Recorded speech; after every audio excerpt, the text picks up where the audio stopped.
For centuries, the day known as Friday the 13th has carried an ominous weight, a day where misfortune is said to thrive. The roots of this superstition are entangled in the histories of ancient myths and religious tales. In Norse mythology, the trickster god Loki was the 13th guest at a banquet of gods, bringing chaos and death.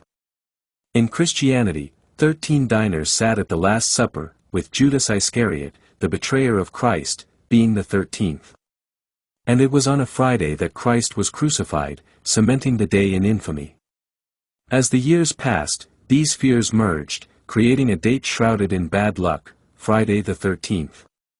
The day became a symbol of doom, a time when the unseen forces of evil might rise, lurking just beneath the surface of the everyday world.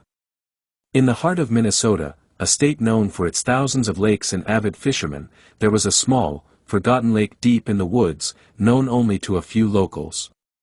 The lake had no name on any map, but those who knew of it called it Ghost Water. It was said that strange things happened on its shores, and that the waters hid more than just fish. On a chilly Friday the 13th, two men set out to fish on Ghostwater Lake. Tom, the younger of the two, had grown up hearing whispers about the lake's dark reputation.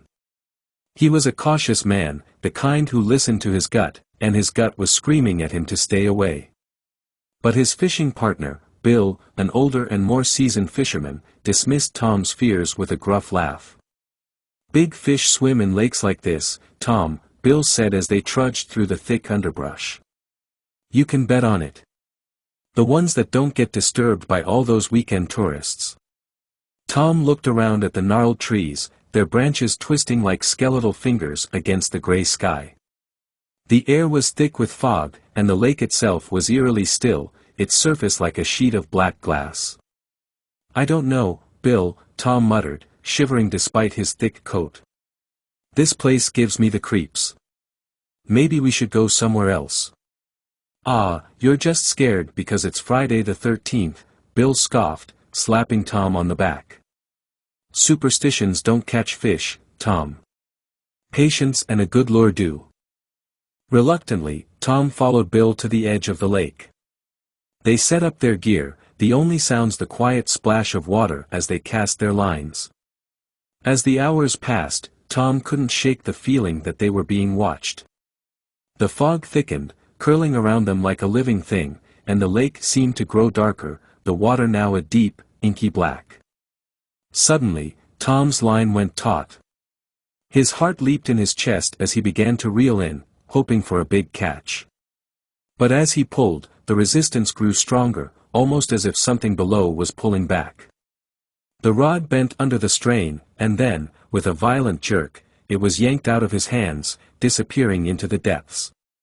Tom stared in shock, but before he could react, Bill's line jerked as well. "Got something big." Bill grunted, reeling furiously. But then, his face twisted in confusion. What the hell?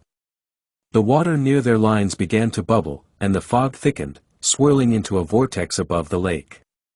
Tom's heart pounded as he saw a shape rising from the depths, a dark, hulking figure, its form indistinct but terrifying. It was as if the lake itself had come alive, the water forming into the shape of something monstrous. Bill froze, his hand still on the reel as the figure took shape. The fog parted, revealing a face, twisted, hollow, and ancient, with empty eyes that seemed to bore into their souls. The figure opened its mouth, and a low, guttural moan echoed across the lake, a sound filled with centuries of sorrow and rage. Tom stumbled back, his mind racing. "Bill, we need to go. Now." But Bill was transfixed, his eyes locked on the figure.